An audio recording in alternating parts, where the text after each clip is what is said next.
Pancake का powder है, इसको मिक्स कर लेंगे अच्छे से। इसको 5 मिनट तक अच्छे से मिक्स कर लिया है। फ्राई पैन चढ़ा दिया है। डालेंगे तेल, तेल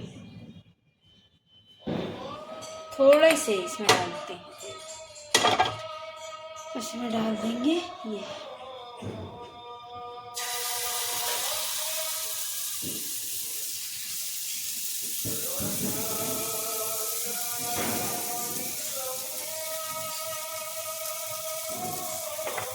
स्लो आंच पे रखना।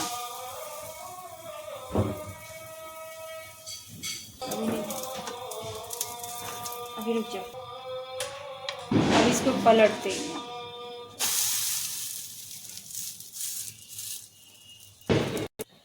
ये देखिए बन गया ये।